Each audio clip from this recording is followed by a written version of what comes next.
السلام علیکم ورحمۃ اللہ وبرکاتہ۔ آج کی تراویح میں سورہ آل عمران کی تلاوت ہوئی ہے۔ سورہ آل عمران مدنی صورت ہے، اس میں 200 آیتیں ہیں اور 20 رکوع ہیں۔ سورۃ البقرہ کا آخری حصہ دیکھیں گے تو ایک دعا تھی، اس میں بھی آخری ٹکڑا فانصرنا علی القوم الکافرین، یعنی اے اللہ ہماری مدد فرما کافر قوم کے مقابلے میں۔ تو یہ ٹکڑا اس دعا کا، اس کا پورا خلاصہ سورہ آل عمران میں بتایا گیا ہے۔ اس کی جو شروعات ہے وہ توحید سے ہوئی ہے۔ اس کے بعد اللہ تبارک تعالیٰ نے 7 نمبر کی آیت میں ایک اصول بیان فرمایا ہے قرآن مجید کا، کہ اس میں بہت سارے محکمات آیتیں ہیں اور بہت سارے متشابہات آیتیں ہیں۔ جو محکمات آیتیں ہیں وہی ام الکتاب ہیں، وہی اصل ہے، اور جو متشابہات آیتیں ہیں اس کے پیچھے ہم کو لگنا نہیں ہے۔ محکمات آیتیں کسے کہتے ہیں؟ جس میں واضح طور پہ حکم دیا گیا ہے، جیسے نماز کا حکم ہے، زکوٰۃ کا حکم ہے، اور مسائل بیان فرمائے ہیں۔ اللہ تبارک تعالیٰ نے اس قرآن میں چلنے کا طریقہ بتایا ہے، بات کرنے کا طریقہ بتایا ہے۔ ایسے اتنے سارے احکام اللہ تعالیٰ نے نازل فرمائے ہیں جن کو سمجھ کر اگر پڑھیں گے تو کوئی دقت نہیں ہوں گی، لیکن جو متشابہات آیتیں ہوتی ہیں اس کی تفسیر پتہ نہیں رہتی ہے، تو اللہ تبارک تعالیٰ نے یہ بیان کر کے آگے فرمایا کہ جن کے دلوں میں ٹیڑھ ہے وہ متشابہات آیتوں کے پیچھے چلتے ہیں اور ان کی جو تعویل ڈھونڈنے کی کوشش کرتے ہیں، اور اللہ کے علاوہ ان کی تعویل کسی کو نہیں پتہ۔ جیسے مثال کے طور پہ اللہ تبارک تعالیٰ کا عرش پانی پر ہے، تو یہ پانی پر کیسا ہے عرش؟ اللہ تعالیٰ کی کرسی کیسی ہے؟ اللہ تعالیٰ کے ہاتھ بتائیں تو وہ ہاتھ کیسے ہیں؟ اللہ تعالیٰ کا چہرہ بتایا گیا ہے تو وہ چہرہ کیسا ہے؟ تو ایسی چیزیں جس کی تفسیر نہیں ملتی ان کے پیچھے لگنے والے یہ ٹیڑھے لوگ ہوتے ہیں، ان کے دلوں میں ٹیڑھاپن ہوتا ہے۔ اور جو علم میں پختہ ہوتے ہیں وہ کہتے ہیں کہ سب کے سب آیتیں محکمات ہوں یا متشابہات ہوں، یہ سب اللہ تبارک تعالیٰ کی طرف سے ہے۔ بہرحال یہ جو ٹیڑھاپن ڈھونڈنے کی جو کوشش کرتے ہیں، اس کے تعلق سے بخاری کی ایک حدیث ہے۔ حضرت عائشہ رضی اللہ عنہا فرماتی ہیں کہ اللہ کے رسول صلی اللہ علیہ وسلم نے فرمایا کہ جب آپ ایسے لوگوں کو دیکھو جو متشابہات کی کھوج بین میں لگے ہوئے ہیں تو آپ ان سے دور بھاگو، کیونکہ یہ وہی لوگ ہیں جن کا ذکر اللہ تعالیٰ نے قرآن میں کیا ہے۔ یعنی جو ایسے ٹیڑھاپن نکالنے کی کوشش کرتے ہیں یا وہ تعویل ڈھونڈتے ہیں جو تفاسیر میں نہیں آئی ہوئی، ایسے لوگوں سے بچنے کے لیے کہا گیا ہے۔ اور ایک دوسری حدیث ہے جس میں اللہ کے رسول صلی اللہ علیہ وسلم نے ارشاد فرمایا کہ مجھے اپنی امت پر 3 باتوں کا خوف ہے۔ اول یہ کہ مال بہت مل جائے جس کی وجہ سے وہ آپسی جلن میں مبتلا ہو جائیں اور مار کاٹ کرنے لگیں۔ دوسرے یہ کہ اللہ کی کتاب سامنے کھل جائے، یعنی ترجمے کے ذریعے ہر عام اور جاہل آدمی بھی اس کے سمجھنے کا دعوے دار ہو جائے، اور اس میں جو باتیں سمجھنے کی نہیں ہیں یعنی متشابہات، ان کے معنی سمجھنے کی کوشش کرنے لگے، حالانکہ ان کا مطلب اللہ ہی جانتا ہے۔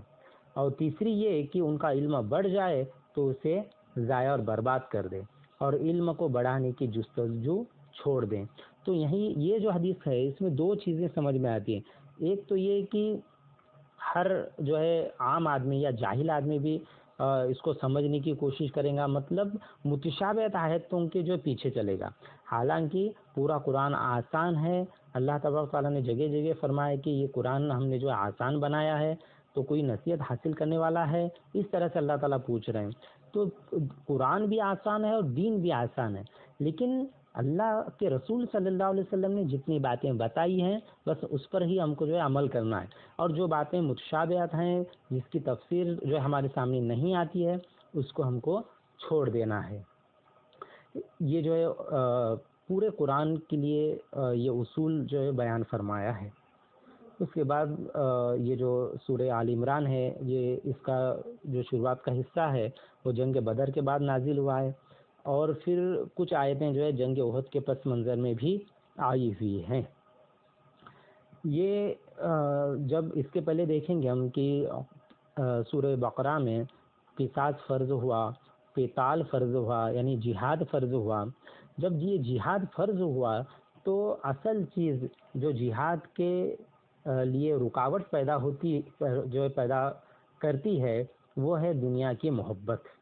تو اللہ تبارک و تعالیٰ نے آیت نمبر 14 میں سب سے پہلے ان چیزوں کو گنایا جو جنگ میں نکلنے کے لیے، جہاد کرنے کے لیے رکاوٹ ڈالتے ہیں۔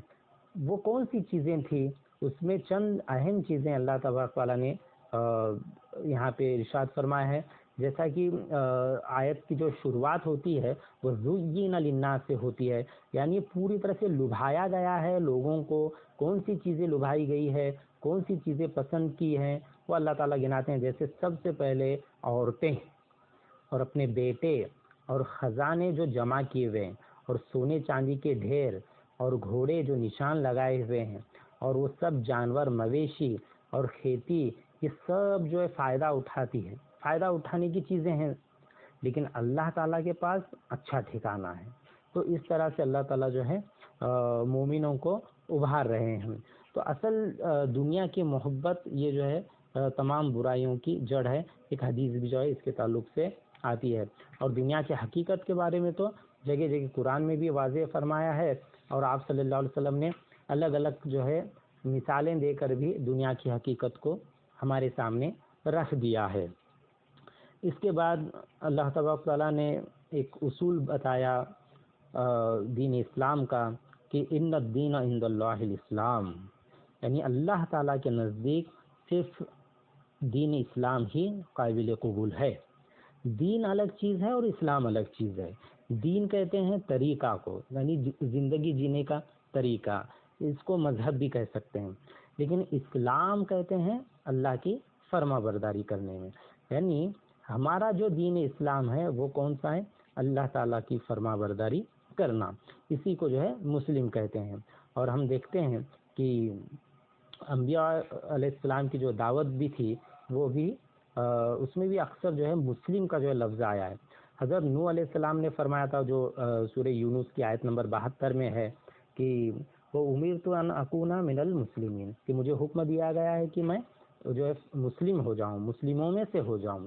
اور پھر ہم سورہ بقرہ میں آیت نمبر 128 میں جو یہ کرتے ہیں دعا بھی ہم نے دیکھے ہیں کہ ربنا وجعلنا مسلمین لک ومن ذریتنا امۃ مسلمۃ لک، یعنی اس میں بھی جو ابراہیم علیہ السلام نے جو دعا کی کہ اے ہمارے رب ہمیں فرما بردار بنا تیرے لیے، اور جو ہے ہماری ذریت میں سے بھی فرما بردار ایک امت بنا تیرے لیے۔ یہاں پر بھی فرما بردار کا لفظ آیا اور مسلم کا ہی لفظ آیا۔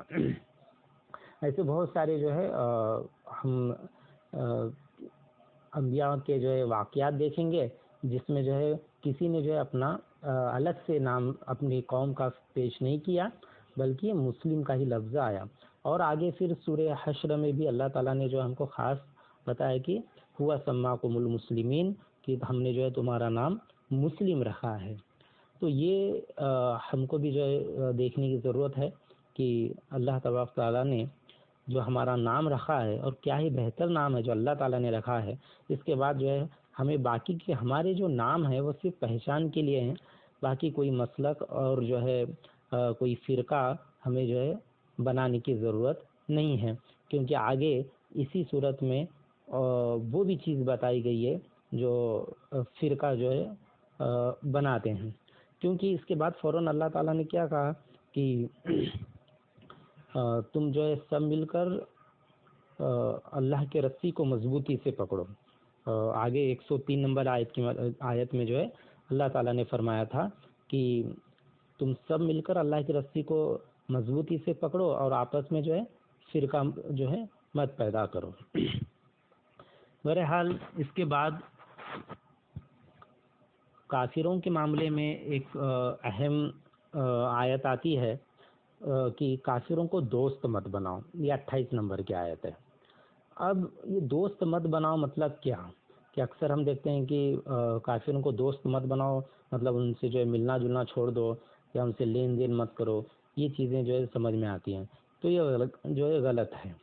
کافروں کو دوست مت بناؤ اس کا مطلب یہ ہے، کیونکہ قرآن کی آیتیں جو ہوتی ہے وہ ایک آیت جو ہے دوسری آیت کی تفسیر بھی ہوتی ہے۔ یہاں پر فرمایا کہ دوست مت بناؤ، لیکن آگے 118 نمبر کی آیت میں فرمایا کہ کافروں کو اپنا رازدار مت بناؤ، یعنی یہ جو ولی والا جو لفظ ہے نا، یہ اصل وہی ہے، وہ جو ہے اتنا جگری دوست کہ اس کو پھر آپ جو ہے ہمارا راز بتائیں گے، پھر وہ ہو سکتا ہے کہ وہ اپنے جو ہے دشمنوں کو یہ راز جو ہے بتائے اور جو ہے مسلمانوں کا نقصان ہو جائے۔ باقی رہا سوال لین دین کا معاملہ ہے، ان سے جو ہے ہمدردی کا معاملہ ہے، یہ تو جو ہے اپنا اسلام بتاتا ہے کہ سب لوگ جو ہے آدم علیہ السلام کی اولاد ہیں، اور اللہ تبارک تعالیٰ کی دین کی جو دعوت وہ غیر مسلموں میں بھی دینی چاہیے۔ اس کے بعد اللہ تبارک تعالیٰ نے معاف کیجئے، اس کے پہلے جو میں نے یہ ولی والا لفظ بتایا ہے، یہ 118 نمبر کی جو صورت ہے، یہ 118 نمبر کی آیت یہ سورہ ممتحنہ کی ہے، جس میں اللہ تعالیٰ نے فرمایا تھا کہ کافروں کو اپنا رازدار مت بناؤ۔ پھر اس کے بعد 31 نمبر کی آیت ہے، جس میں اللہ تبارک تعالیٰ ارشاد فرماتے ہیں کہ اے اللہ کے رسول صلی اللہ علیہ وسلم آپ کہہ دیجئے کہ اگر تم اللہ سے محبت رکھتے ہو تو تم میری اتباع کرو۔ یہاں پہ جو ہے یہ محبت والا لفظ ہے اور اتباع والا لفظ ہے۔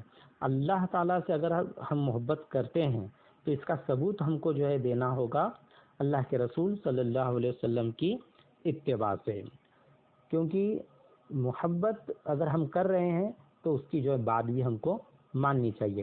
اللہ تعالیٰ کی فرما بردار ہونا ہے، اللہ کے رسول صلی اللہ علیہ وسلم کے بھی فرما بردار ہونا ہے۔ اس کو ایک مثال کے طور پر جو ہے ہم سمجھ سکتے ہیں کہ کوئی مالک ہے، وہ اپنے جو ہے نوکر کو کچھ کام دیتا ہے، جیسے کہ مان لو ایک گلاس پانی لانے کے لیے کہتا ہے، اور لیکن جو نوکر ہے وہ کہتا ہے کہ نہیں، میرا مالک بہت اچھا ہے، میرا مالک جو ہے بہت بڑا ہے، دلدار ہے، اور جو ہے مجھ پر بہت رحم کرتا ہے، میری مدد کرتا ہے۔ لیکن مالک کیا کہہ رہا ہے؟ ایک گلاس پانی لے کر آؤ، اور یہ بندہ کیا کر رہا ہے؟ نوکر صرف مالک کا گنگان کر رہا ہے اور تعریف کر رہا ہے، اور مالک نے جو کام دیا ہے وہ کام نہیں کر رہا ہے۔ یہی جو ہے چیز ہے، اللہ سے جو محبت کا دعویٰ کرتے ہیں، اللہ کے رسول صلی اللہ علیہ وسلم سے جو محبت کا دعویٰ کرتے ہیں، جو بات آپ صلی اللہ علیہ وسلم نے بیان فرمائی ہے اس کو جو ہے مانتے نہیں یا جو ہے اس پر عمل نہیں کرتے اور جو ہے محبت کا خالی دعویٰ کرتے ہیں، تو یہ دعویٰ بیکار ہے۔ اس کے بعد اللہ تبارک تعالیٰ نے بنی اسرائیل کے جو ہے واقعات پیش کیے ہیں، اس میں عیسیٰ علیہ السلام کا بھی واقعہ آیا ہے، اور جو ان کے جو ساتھی تھے ان کو حواری کہا گیا ہے۔ اللہ تعالیٰ نے جو ہے عیسیٰ علیہ السلام کا واقعہ جو ہے پیش کر کے ہمیں ایک عبرت جو ہے ہمارے لیے دے رہے ہیں کہ جس طرح سے حواری نے عیسیٰ علیہ السلام کی مدد کی تھی، اسی طرح سے آپ بھی جو ہے اللہ تعالیٰ کی مدد کرو، لیکن اللہ تعالیٰ کی مدد سے مراد اللہ تعالیٰ کے دین کی مدد ہے۔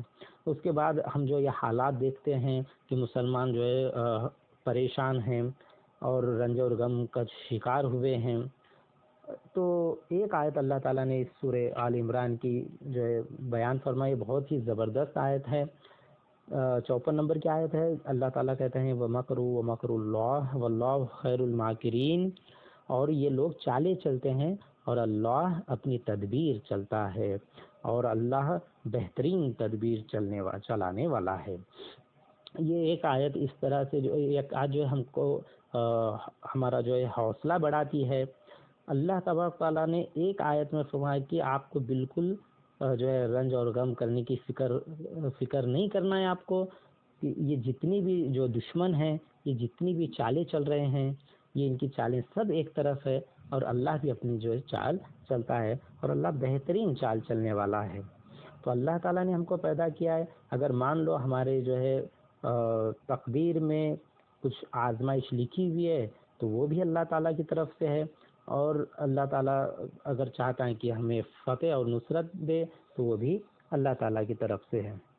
بہرحال اس کے بعد پھر چوتھا پارہ شروع ہوتا ہے، جس میں پہلی جو آیت فرمائی ہے اللہ تعالیٰ نے کہ تم ہرگز نیکی کے مقام تک نہیں پہنچ سکتے جب تک سب سے پسندیدہ جو چیز ہے اس کو اللہ تعالیٰ کے راستے میں خرچ نہ کرو۔ اب پسندیدہ چیز جو کون سی ہوتی ہے، جیسے کہ سب سے اپنی پسند کی چیز ہے وہ جان ہے اپنی، پھر مال ہے یا وقت ہے، بہت ساری چیزیں ایسی ہیں جو ہماری پسند کی ہوتی ہیں، ہم وہ جب تک اللہ تعالیٰ کے راہ میں خرچ نہیں کریں گے ہم نیکی کے مقام کو نہیں پہنچ سکتے۔ اس کے بعد پھر 102 نمبر کی آیت ہے جس میں اللہ تعالیٰ نے فرمایا کہ اللہ تعالیٰ سے ایسے ڈرو جیسے کہ ڈرنے کا حق ہے، اور تم مسلمان کی حالت ہی میں مرنا۔